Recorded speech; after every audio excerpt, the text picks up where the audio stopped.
Sooner Nation, welcome back to the Sooner Surge. Before I get started with this video, make sure and hit the subscribe button, be a part of our channel. We'd love to have you join. Also, make sure and like and comment on this video as it really helps us. So appreciate you guys as always. Coming at you tonight solo as the rest of the crew. We're down in Norman tonight for the OU versus Iowa State basketball game, and the Sooners come out victorious 71-63. A great atmosphere for basketball from what I've been told by them and from what I saw on TV. Just an outstanding crowd. I think it was recorded as 11,300 in attendance, which is an outstanding, energetic crowd is what they had tonight. And they get the victory. And, you know, guys, we've talked about this team and how they've done so well in the non-conference. And is it going to translate to the Big 12? And last year, how they struggled in the Big 12. Well, when it mattered most tonight, they came through, and it wasn't the prettiest during the whole game. There was a little stretch there where they went kind of cold, but they pull out the victory. And I take it back to 3 or 4 really key sets that they ran under the 3-4 minute mark with McCollum and Godwin on the pick and roll. Godwin with 2 major baskets, and then Dart Hard with the killer 3 from the top of the key. Dart Hard, 11 points. Really played well off the bench. Really, the bench was really good between him and Suarez. Suarez had a great game. I think he had 9 rebounds. He's just an energetic guy off the bench, and I think it translates to other guys. I think people feed off him. But he defended really well. Dart Hard defended really well too in the second half, and they get the victory. And you had 4 guys in double figures. You had McCollum with 15.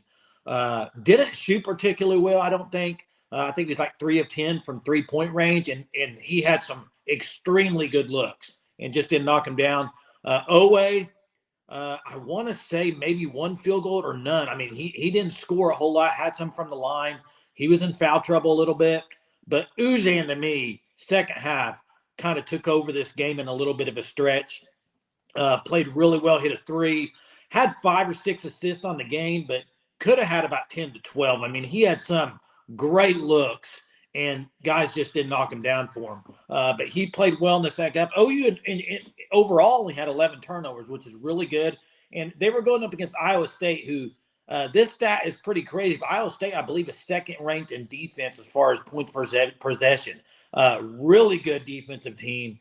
And you could kind of see it tonight because points were hard to come by there for a while for Oklahoma, and sets, everything. It was hard to come by, and they were able to pull through. And, you know, Godwin, to me, is one of the players of the game. I mean, 10 points, huge plays in key moments. I mean, you look at the two made baskets down the stretch. In between those 2 made baskets, he also had a block. When a guy had a pretty easy layup, he comes up and blocks it. That was huge. And he's just a guy that if the ball's on the ground, he's going to get it. If there's a loose ball, he's going to get it.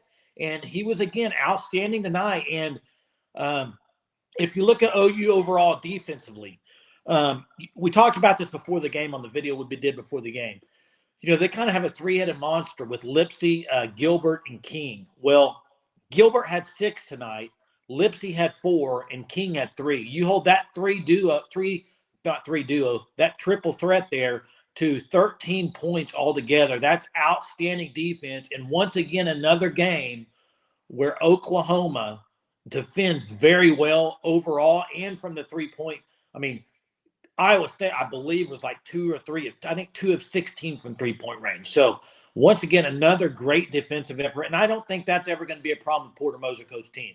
They are going to defend really well, and they did that again tonight. And they get the victory at home. We talked about it before the game. You cannot lose home games in the Big 12. If you're wanting to contend, if you're wanting to be in the top half of the Big 12, you can't lose home games. And this is a huge win for Oklahoma because you look ahead to their schedule this week at TCU, which TCU looked pretty good today against Kansas. Really should have won that game, but you know how it goes in Kansas. You aren't getting a call down the stretch, and they didn't get one, and they needed it, and they ended up losing. But they looked really good today. So you go to TCU on Wednesday, and then Saturday to Fog Allen. And we all know how that goes in Fog Allen usually. Now, I think this team can contend with them. I really do think they can play a game down there and have a close game down there and maybe pull out the victory. Well, no. But it's a game where if you win, great. If you lose, you're expected to lose. So it doesn't really hurt you. What really hurts you in Big 12 play is losing home games. And OU didn't do that tonight. They get the victory 71-63. I got to say kudos to the fans. The fans that showed up there, and there was a bunch of them. Students are not back in session yet. And these fans were loud. They were energetic. They were into the game. Loved it. And Porter Moser thanked him after the game. He was excited. He was pumped. And that's what OU needs down there in Norman, for games like this. Because Iowa State was a really good team, 11-2 coming in.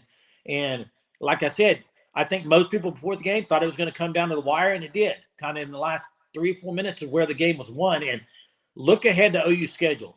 There's not going to be probably another game that – there'll be a few. Let's say a few, but not many that are going to be not down to the last 4 or 5 minutes of the game. I think that's what you're going to be. A game like tonight is what you're going to see for the rest of the Big 12 season most of the time. It's going to be a barn burner down the stretch, and guys have to make plays down the stretch. OU did that tonight. Now, they have to continue to do it. I thought one of the keys to the game tonight, like I said earlier, bench. You got Hughley came in and gave some good minutes, okay? Hughley, Suarez, Darthard, really good minutes for Oklahoma. And if you can get that from them, that just really helps this team down the stretch. That gives you a solid 8 guys, and they just need to continue to play that way. OU didn't shoot it lights out tonight. OU shot almost 40% from 3, I believe 38 maybe. They kind of got hot in the stretch, but they were by no means shooting great tonight, and they got the victory. That, to me, says a lot of things about this team and maybe the maturity of some of these guys.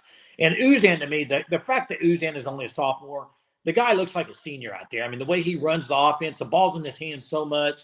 He makes really good reads on that pick and pop and the pick and roll about finding guys open.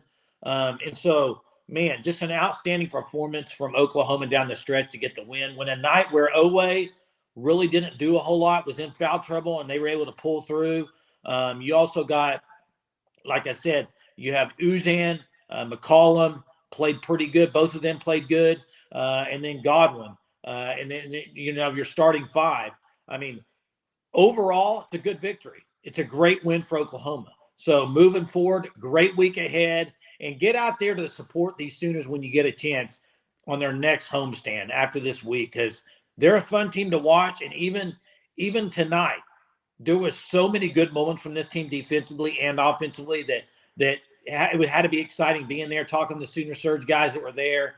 They had great seats. It was a great atmosphere and an outstanding victory for Porter Moser and this team. 1-0 in conference play. Let's go one at a time. Let's continue to win. 1-0, 71-63. The Sooners beat the Cyclones. Till next time, guys. Boomer.